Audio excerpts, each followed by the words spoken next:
இந்த ஜாதகம் இதனால எவ்வளோ ஜாதகம் இல்லைன்னா என்ன உலகத்தில் இந்தியாவில் மட்டும்தான் ஜாதகம் பார்க்குறாங்க. வெளிநாட்டில் கூட ஜாதகம் பார்க்குறாங்களா? அது பார்க்காம வாழ முடியாது என்ன?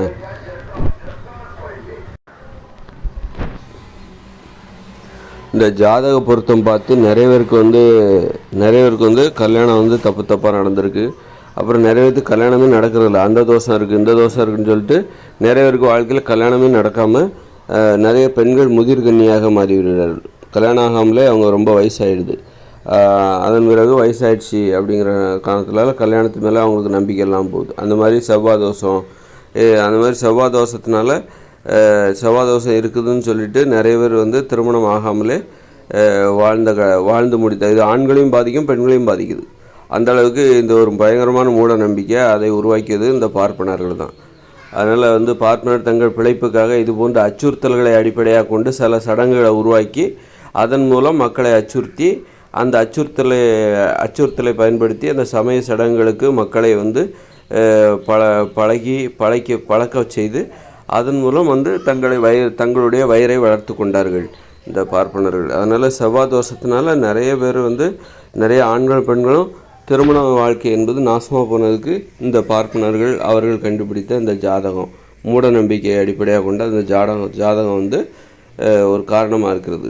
செவ்வாய் தோஷத்துலேருந்து விடுபடணும் அப்படின்னா என்ன வழினாக்கா, நீங்கள் பிறந்த தேதியை கணக்கு விடும்போது உடனே இது செவ்வாய் தோஷம் இருக்குன்னு உடனே இருந்தால் சொல்லிவிடுவாங்க. இல்லைன்னு அதாவது செவ்வாய் தோஷம் அந்த கணக்குப்படி ஒரு ஜாதக கணக்கு வச்சுருக்காங்க, அதில் இது இருந்தால் செவ்வாய் தோஷம் அப்படின்னு சொல்கிறாங்க. அப்போ அந்த மாதிரி ஏதாவது செவ்வாய் தோஷம் இருக்குது அப்படின்னு சொன்னாங்கன்னா உடனே என்ன பண்ணால் பிறந்த தேதியை மாற்றிட வேண்டியதான். இப்போ 4ஆம் தேதி பிறந்திருக்காங்க, 4ஆம் தேதி கணக்கு போட்டு பார்த்தா இந்த குழந்தைக்கு செவ்வாய் தோஷம் இருக்குது அப்படின்னா உடனே பெற்றோர்கள் பயந்துருவாங்க. அப்போது ஒன்றும் இல்லை, பயப்பட வேண்டிய தேவையில்லை. 4ஆம் தேதி பிறந்தாங்களோ அதை 5ஆம் தேதியாக மாற்றிடுங்க. 5ஆம் தேதிக்கு அந்த ஜாதக கணக்கை பாருங்க, அப்போ செவ்வாய் தோஷம் இல்லை, அவ்வளோதான், முடிஞ்சு போச்சு. செவ்வாய் தோஷத்துலேருந்து நீங்கள் தப்பிச்சிட்டிங்க. இந்த மாதிரி இந்த உலகம் நம்மளை தனது மூட நம்பிக்கைகளால் நம்மை அச்சுறுத்த பார்க்கிறது என்பொழுது அதிலிருந்து இப்படி கூட நம்ம தப்பிச்சு போகலாம். இந்த மாதிரி ஒரு நாள் போக ஒரு காலகட்டத்தில் பிறந்த தேதி என்னன்னே தெரியாமல் இருந்தாங்க. குறித்து வச்சா தான், பெற்றோர்கள் குறித்து வச்சுருந்தா தான் அந்த தேதி தெரியும். நிறைய பேருக்கு வயசு என்னன்னே தெரியாது. உன் வயசு என்னன்னு தெரியாமல் இப்போ கூட நிறைய மக்கள், படிப்பறிவு இல்லாத மக்கள் இருக்காங்க, அவங்களும் வாழ்ந்துட்டு தான் இருக்காங்க. அதனால் கரெக்டாக அந்த தேதி பிறந்த தேதி ஒரு நாள் மாறிப்போ இந்த மாதிரி நம்மளால் இந்த சடங்குகள் மூட நம்பிக்கைகளை எதிர்த்து நம்மளால் எதுவும் செய்ய முடியல. அப்படிங்கும்போது இதெல்லாம் மாற்ற முடியல இந்த நடைமுறையை. அப்படிங்கும்போது அதற்கு தகுந்த மாதிரி ஒரு சில பொய்கள் மூலம் நமக்கு ஏற்படுகிற அந்த மூட நம்பிக்கைகளால் நமக்கு ஏற்படுகிற அந்த தீங்குகளிலிருந்து நாம் கொஞ்சம் பாதுகாத்து கொள்ள முடியும். நீங்கள் பிறந்த தேதியை கணக்கிட்டு உங்களுக்கு செவ்வாய் தோஷம் இருக்குதுன்னு சொன்னாங்களா, சின்ன வயசுலேயே பிறக்கும்போதே சொல்லிடுறாங்களா, அப்போது ஒரு தேதியை மாற்றிடுங்க. ரகசியமாக போய் எந்த ஜோசியர்ட்டையும் போய் ரகசியமாக போய் இந்த பிறந்த தேதிக்கு ஏதாவது ஜாதகத்தில் நம்பிக்கை இல்லைன்னா அதை பார்க்காம இருக்கிறது நல்லது சொல்கிறேன். இந்த மாதிரி மூட நம்பிக்கைகளை நம்ம எப்படியும் அந்த அளவுக்கு அதுக்கு முக்கியத்துவம் கொடுக்காதீங்க. மற்றவங்களுக்காக இந்த உலகம் அப்படி தான் இருக்குது அப்படின்னா சரி, மற்றவங்களுக்காக தான் நான் இதெல்லாம் பார்த்து வைக்கிறேன். நாளைக்கு யாராவது ஒரு கல்யாணம் நடக்குது அப்படின்னா உங்கள் ஜாதகம் கொடுங்க, அதை பார்த்து தான் நான் கல்யாணம் பண்ணணும். அப்படிங்கும்போது அந்த ஜாதகத்தினால உங்களுக்கு பிடிச்ச ஒரு வாழ்க்கை, ஒரு கல்யாணம் உங்களுக்கு தடைப்படாமல் இருக்கணும் அப்படின்னா உங்கள் ஜாதகத்தை ஒரு சௌகரியமான ஒரு நாளுக்கு நீங்கள் பிறந்ததாக சொல்லி எந்த நாளில் பிறந்திருந்தால் அந்த ஜாதகம் நல்லா இருக்குது அப்படின்ட்டு ஒரு நாள் முன்ன பின்ன உங்கள் தேதியை மாற்றிக்கோங்க, பிறந்த தேதியை மாற்றிக்கோங்க. 4ஆம் தேதி பிறந்தா 4, 5, 6 இந்த மாதிரி தேதிகளில் நல்ல ஜாதகமே இல்லைங்க அப்படின்னா நல்ல ஜாதகம் எந்த தேதியில் வருதோ அந்த தேதிக்கு உங்கள் பிறந்த தேதியை மாற்றிடுங்க. இதுதான் இந்த ஜாதகம் போன்ற மூட நம்பிக்கைகள் உங்கள் வாழ்க்கையை பாதிக்காமல் நீங்கள் எடுக்கிற ஒரு தற்காலிக ஒரு முயற்சி. நிரந்தரமாக இதை ஒழிக்கணும், ஜாதகத்தெல்லாம் ஒழிக்கணுங்கிறது வேறு விஷயம். அப்படி ஒழிக்க முடியாத இக்காலகட்டங்களில் நீங்கள் எப்படி ஜாதகத்திலேருந்து தப்பிக்கிறது? ஜாதகத்தினால் ஏற்படுகிற ஒரு மோசமான விளைவுகள்,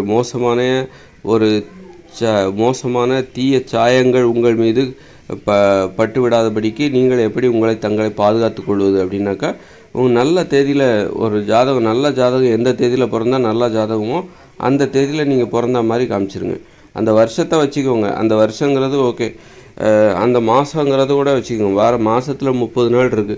அந்த 30 நாளில் எந்த தேதியில் பிறந்திருந்தா அந்த நல்ல நல்ல ஜாதகம் இருக்குதுன்னு நல்லா பார்த்து அந்த தேதியில் நீங்கள் பிறந்த மாதிரி காட்டிடுங்க. இதுதான் வந்து ஜாதகத்தில் நீங்கள் தப்பிக்கிறதுக்கான தற்காலிக ஒரு வழிமுறை.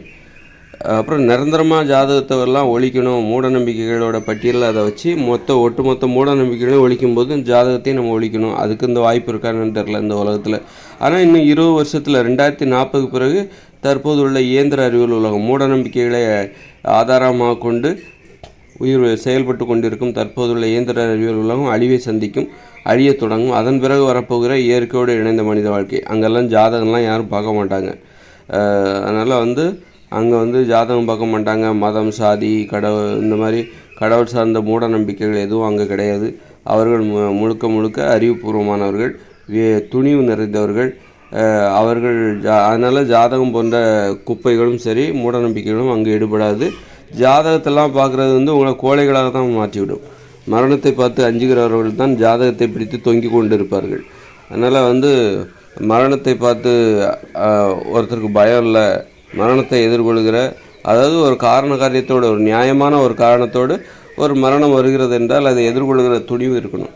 அந்த மாதிரி கோழைகள் தான் இந்த ஜாதகத்தை பிடிச்சி தொங்கிட்டு இருப்பாங்க. ஜாதகம் இப்படி இந்த நேரம் நல்ல நேரம், அந்த நேரம் கெட்ட நேரம், அந்த நேரத்தில் அது பண்ணால் அது நடந்துடும், இந்த நேரத்தில் பண்ணால் இது நல்லா சிறப்பாக இருக்கும். இந்த மாதிரி நேரத்தெல்லாம் பார்க்குறவங்களுக்கு இந்த மாதிரி அது ரொம்ப கோழைகளாகத்தான் இருப்பார்கள். பயந்தாங்கொழிகள் தான் இந்த மாதிரி ஜாதகத்தை பார்த்துட்டு வாழ்ந்துட்டுருப்பாங்க.